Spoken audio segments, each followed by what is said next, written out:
বাংলাদেশের সাবেক রাষ্ট্রপতি জনাব অ্যাডভোকেট আব্দুল হামিদ তিনি চিকিৎসার জন্য ব্যাংককে গিয়েছেন। তো তার এই ব্যাংকক যাত্রা সেটি কি নেহায়েত চিকিৎসা নাকি দেশ ছেড়ে পালানোর চেষ্টা, বা বাংলাদেশে যে একটা অস্থির এবং অস্বস্তিকর পরিস্থিতি তৈরি হয়েছে আওয়ামী লীগের নেতাকর্মীদের জন্য, এক্ষেত্রে একেবারে তোফায়েল আহমেদ সাহেব থেকে শুরু করে ইউনিয়ন পর্যায়ের একটা সাধারণ কর্মী যারা কিনা বর্তমান সরকারের কিংবা এই মুহূর্তে যারা বিপ্লবের অংশীজন তারা কিংবা বিএনপির টার্গেট, তাদের সবার জীবন রীতিমতো হারাম হয়ে গেছে এবং তারা কায়মনো বাক্যে প্রার্থনা করছে যে কোনো মূল্যে একটা সুযোগ পাওয়ার জন্যে যেন দেশ ছেড়ে পালিয়ে, দরকার হলে আফ্রিকার জঙ্গলে গিয়ে মারা যাবেন বাঘ এবং সিংহের কবলে পড়ে, কিন্তু এখন তারা বাংলাদেশে থাকতে নারাজ। এটা হলো রিয়ালিটি। তো তিনি সেরকম কোনো মনোকষ্টে মনোবেদনায় বা উৎকণ্ঠায় তিনি ভুগছিলেন কিনা। তৃতীয়ত, যে বাংলাদেশে একটা রিফাইন্ড আওয়ামী লীগ তৈরি করার জন্যে বারবার তার নাম আসছে, তারপর বারবার সেলিনা হায়াৎ আইভীর নাম আসছে এবং এই কাজে ইন্ডিয়ান র, ভারতের র, তাদের একটা বিরাট ভূমিকা আছে। শেখ হাসিনার অনুমোদন নিয়ে অথবা শেখ হাসিনার অনুমোদন ছাড়া, সেক্ষেত্রে ডক্টর মোহাম্মদ ইউনূস কিংবা সেনাপ্রধান কিংবা ডিজিএফআই কিংবা বাংলাদেশের যারা শীর্ষস্থানীয় এখনও ক্লিন ইমেজের আওয়ামী লীগের নেতৃবৃন্দ রয়েছেন, তাদের সমন্বয়ে রাজনীতির যে একটা পোলারাইজেশন হচ্ছে পর্দার অন্তরালে, তারই অংশ হিসেবে ওনাকে ব্যাংককে পাঠানো হলো কিনা, এই বিষয়গুলো নিয়ে আলোচনা করব।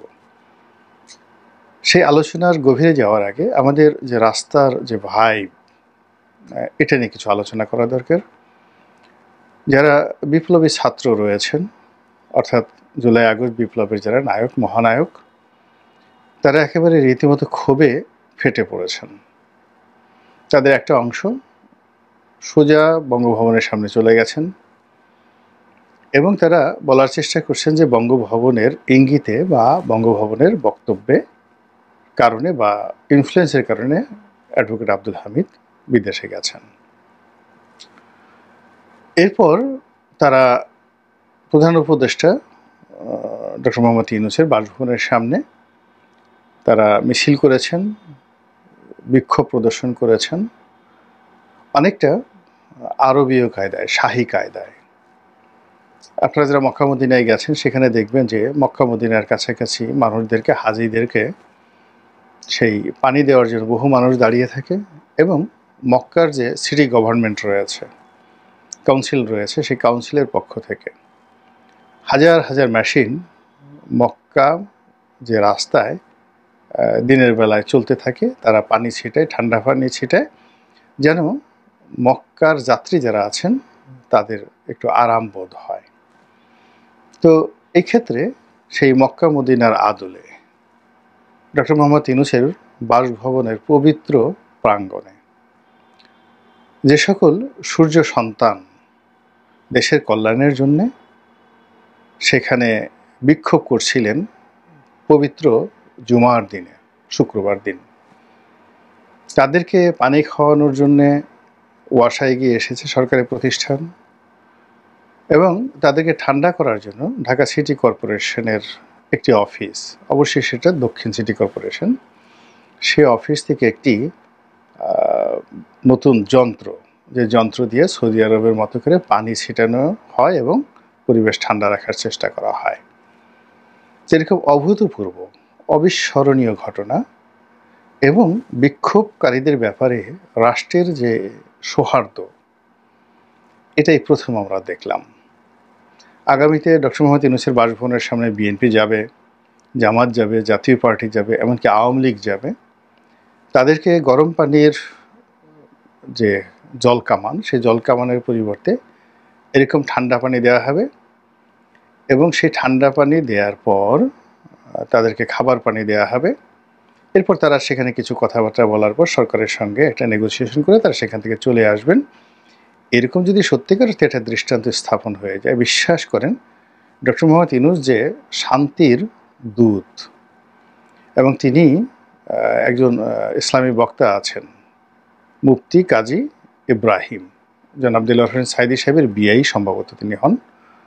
তো মুফতি কাজী ইব্রাহিম সাহেব বয়স্ক মানুষ, আলেম মানুষ, তিনি তার একটি বক্তব্য আমি দেখলাম যে তিনি বলেছেন যে আল্লাহর পক্ষ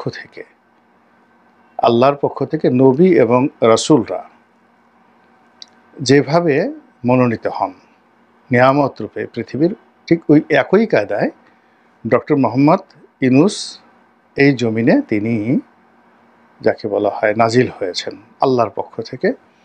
তো কাজেই তাকে সরানো যাবে না, তাকে সরানোর চেষ্টা হারাম। উনি জামাতের একজন খুব বড় নেতা না ঠিক বুদ্ধিজীবী, জামাত মাইন্ডেড বুদ্ধিজীবী। আর নানা কারণে তার বিভিন্ন বক্তব্য নিয়ে নানাজনে বিতর্ক করে, কিন্তু যারা ইসলামিক স্কলার তারা সবাই এক বাক্যে স্বীকার করেন যে এই মুহূর্তে বাংলাদেশে যে কয়জন লেখাপড়া যায় না, ইসলামী লাইনে লেখাপড়া যায় না, সেই মুহাদ্দিস রয়েছেন, হাদিস বিশারদ রয়েছেন, তাদের মধ্যে একেবারে শীর্ষ পর্যায়ের আলেম হলেন এই কাজী ইব্রাহিম সাহেব। তো তিনি ওনাকে আল্লাহর পক্ষ থেকে একটা নিয়ামত বলেছেন। তো এই যে আল্লাহর যে নিয়ামত, সেই নিয়ামত গত শুক্রবারে যারা আওয়ামী লীগ নিষিদ্ধ করার জন্য তার বাসভবনের সামনে গিয়েছেন, যে সাহায্য করেছেন, সহানুভূতি দেখিয়েছেন, এটা অব্যাহত থাকলে বাংলাদেশের রাজনীতি ব্যাপকভাবে পরিবর্তন হবে। তো যেটা বলছিলাম যে আব্দুল হামিদ সাহেব, তো আব্দুল হামিদ সাহেব বাংলাদেশের রাষ্ট্রপতি, খুবই ক্যারিশমেটিক ব্যক্তিত্বের মানুষ। নবম পার্লামেন্টে আমি তাকে স্পিকার হিসেবে পেয়েছি, এবং আমার দেখা জানা মতে বেস্ট স্পিকার, তার মতো এইরকম প্রাণবন্ত স্পিকার বাংলাদেশে কেউ আসেননি, এটাই বাস্তবতা। ওই সময় যারা ছিলেন, বিএনপি, জাতীয় পার্টি, আওয়ামী লীগ, সবাই তার ব্যাপারে খুশি ছিলেন, এবং তার দরবারে আওয়ামী লীগের লোকের চাইতে বিএনপির লোকের প্রাধান্য ছিল বেশি। এমনকি বিএনপির লোকরা এই এমপিদেরকে যে বিদেশে পাঠানো হয়, সেই ব্যাপারেও বিএনপির লোকেরা তার দ্বারা সবচেয়ে বেশি উপকৃত হয়েছেন। তিনি 7 বার থেকে 8 বারের সংসদ সদস্য, 1970 নির্বাচনে হয়েছেন, তারপরে 2 বারের রাষ্ট্রপতি। তাকে কেউ হয়তো জোকার বলেন, কেউ হয়তো ফালতু বলেন, কেউ হয়তো আরও অনেক বাজে কথা বলতে পারেন, কিন্তু তার মধ্যে এরকম একটা ম্যাগনেটিক পাওয়ার রয়েছে। আপনি তার সঙ্গে কথা বললে, কাছাকাছি মিশলে আপনি মুগ্ধ না হয়ে পারবেন না, আর তাকে একটা ভোট না দিয়েও পারবেন না। আমি একবার মাত্র সংসদ সদস্য হয়েছি, ভোট যে কী জিনিস, আর ভোট পাওয়া, মানুষের মন রঞ্জন করা যে কী জিনিস, এটা হাড়ে হাড়ে টের পেয়েছি। আবার ইলেকশন করতে যাব, আবার নমিনেশন পাবো, আবার মাঠে যাব, এ কথা স্মরণ করলেই আমার কাছে আমার জ্বর এসে যায় শরীরে, এবং এটা সম্ভবত আমি আর দ্বিতীয়বার চেষ্টা করব না। তো সেখানে বাংলাদেশে যেই হোক না কেন, তিনি সালাউদ্দিন কাদের চৌধুরী হন কিংবা আব্দুল হামিদ সাহেব হন, জনগণের ভোটে সেই 7 বার 8 বার সংসদ সদস্য হওয়া, সেটা সুরঞ্জিত সেনগুপ্ত হন কিংবা মতিয়া চৌধুরী হন, এটা চারটিখানি বিষয় নয়। তো এরকম একজন ক্যারিশমেটিক ব্যক্তিত্ব, সম্মানিত ব্যক্তিত্ব, এবং তার ব্যাপারে দুর্নীতি অনিয়মের ব্যাপারে আমি আসলে শুনিনি কখনো। সে আওয়ামী লীগ করে, আওয়ামী লীগের একেবারে ডেডিকেটেড। যে জিয়াউর রহমান সাহেব তাকে ব্যক্তিগতভাবে মন্ত্রী বানাতে চেয়েছিলেন, কিন্তু তিনি রাজি হন নাই, এরশাদ সাহেবও চেয়েছিলেন। তো সেই দিক থেকে একেবারে গোড়া আওয়ামী লীগ, সেলিনা হায়াত আইভীর মতোই তিনি গোড়া আওয়ামী লীগ। তো সেই কারণে আপনি তাকে গালাগাল করতে পারেন, রাগারাগি করতে পারেন, এটা সত্য, কিন্তু দুর্নীতি, অনিয়ম, মানুষের সাথে খারাপ আচরণ, এই জিনিসগুলো সাধারণত আব্দুল হামিদ সাহেব সম্পর্কে প্রযোজ্য নয়। তো সে কারণে ডক্টর মোহাম্মদ ইউনূস, যিনি এখন আল্লাহর নিয়ামত এই মুহূর্তে, তার সঙ্গে তার একটা সম্পর্ক থাকা স্বাভাবিক বিষয়। আর যেহেতু তিনি রাষ্ট্রপতি ছিলেন, তার সঙ্গে প্রশাসনের সব কর্তা ব্যক্তির সাথে সম্পর্ক থাকা বিষয়। তো সেই দিক থেকে তিনি যেতে পারেন এখানে।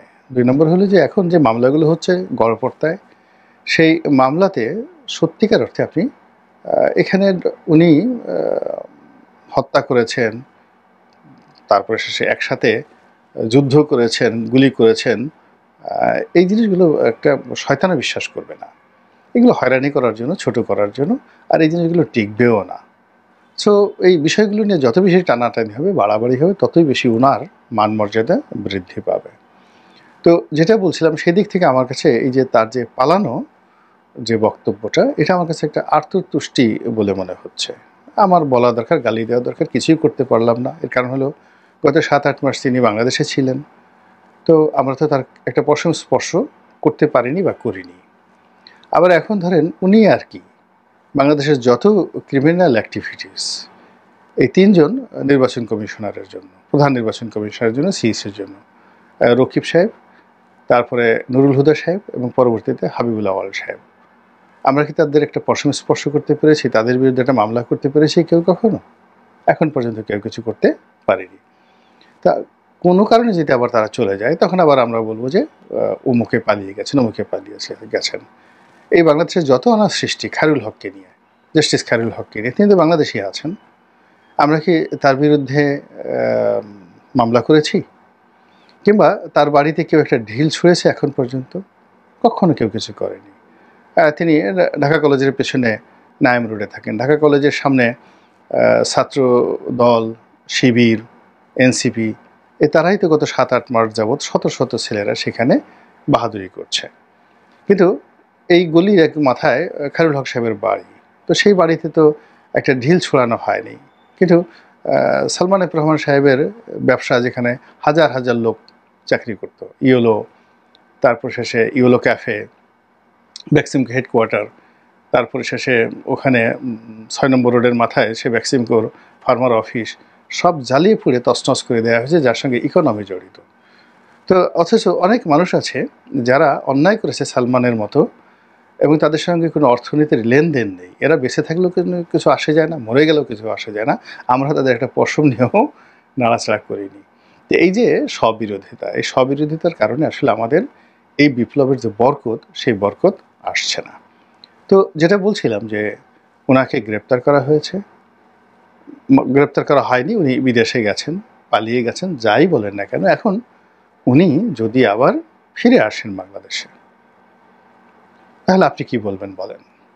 উনি যদি আবার ফিরে আসেন, সুস্থ হয়ে ফিরে আসেন, বা অসুস্থ অবস্থায় তিনি যদি আবার ফিরে আসেন, যেভাবে বেগম জিয়া ফিরে এসেছেন, তখন এই যে ওনার পালানো নিয়ে যে কথাবার্তা হচ্ছে, সেই কথাবার্তা আসলে কি ফলাফল বয়ে নিয়ে আসবে? আমরা যারা এই বাংলাদেশের নাগরিক, এই দেশটিকে যদি আমাদের এগিয়ে নিতে হয়, তাহলে আমাদের চিন্তা, চেতনা, কর্ম সব কিছুর মধ্যে একটা, যাকে বলা হয়, ধারাবাহিকতা থাকার দরকার রয়েছে। কারো দ্বারা আদিষ্ট হয়ে, হঠাৎ উত্তেজিত হয়ে, অস্থিরতায় ভুগে, মনে যখন যা আসে সেইভাবে লাফালাম, এইভাবে আসলে বরকত পাওয়া যায় না। সেটা আপনি জাতীয় পার্টি করেন, বিএনপি করেন, আওয়ামী লীগ করেন, যা কিছু করেন, বা এনসিপি করেন, কোনো লাভ হবে না। ২ নম্বর হলো যে রাজনীতি বা অন্য যে কোনো জিনিস করার জন্য আসলে নিজের টাকা না থাকলে রাজনীতি করা যায় না। রাজনীতি কাজটাই হলো রাজার কাজ। রাজা কখনো ভিক্ষুক হতে পারে না। তা আপনি এখান থেকে চাঁদা নেবেন, ওখান থেকে মানে টোল নেবেন, বিভিন্ন লোকের কাছ থেকে হাত পেতে পেতে টাকা নেবেন, এবং আপনার বিরুদ্ধে দুর্নীতির অভিযোগ হবে, আর আপনি রাজনীতি করবেন, রাজা হবেন। এই বাংলাদেশে এরকম ভিক্ষুক কখনো রাজা হয়নি। যারা রাজা হয়েছে তাদের মধ্যে সেই রাজনীতির জ্ঞান ছিল, গরিমা ছিল, অর্থনৈতিক সমৃদ্ধি ছিল, বিদ্যা ছিল, বুদ্ধি ছিল। তারাই নেতিবাচক বলেন, ইতিবাচক বলেন, তারাই রাজনীতির প্রাণপুরুষ হয়ে পড়েছেন। কেউ হয়তো ভিলেন হয়েছেন, কেউ হয়তো নায়ক হয়েছেন, কিন্তু তারাই রাজনীতি হয়েছেন। কিন্তু আর যা হোক না কেন, সেই টাকা দিল, ধরেন গেদুর বাপের টাকা নিয়ে লেদু টাইপের একজন মানুষ, সে খুব, যাকে বলে, চিৎকার চেঁচামেচি করে নিজেকে নেতা হিসেবে প্রমাণ করার চেষ্টা করলো। আর আজ হাতি মারে, কাল ঘোড়া মারে, পরশুদিন রাক্ষস মারে, এই সকল কথাবার্তা বলে লং রানে রাজনীতি করা যায় না, রাজত্ব করা যায় না, টেকাও যায় না। ইতিহাস তো কেবল 2025 সনের নয়, 24 সনের নয়। এই বাংলাদেশে স্বাধীনতার পরেই তো আমাদের ৫৪ বছর চলে গেল। তো এই ৫৪ বছরের মধ্যে দেখেন তো কয়জন লোককে আপনি স্মরণ করতে পারেন? কয়জন লোকের আপনি নাম জানেন রাজনৈতিক অঙ্গনে? কয়জন লোক টিকে আছে সেই ১৯৭০ থেকে আজ অবধি? কিংবা আমি একজন ক্ষুদ্র মানুষ। ২০০১ সন থেকে আমার এই জাতীয় রাজনীতি শুরু। মনোনয়ন প্রত্যাশী হিসেবে, তারপরে এমপি হিসেবে, তারপরে সাবেক এমপি হিসেবে এই যে টিকে আছি, এই সময়ের মধ্যে ২০০১ থেকে আজ অবধি ২৫ বছর হয়ে গেল।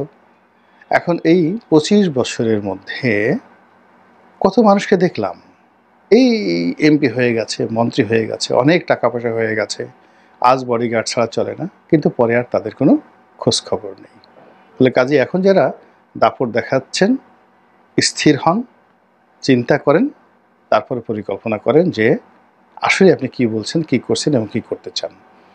মহান আল্লাহ আমাদের সবাইকে হেদায়েত দান করুন এবং হেফাজত করুন। আসসালামু আলাইকুম রহমতুল্লাহি ওয়া বারাকাতুহু।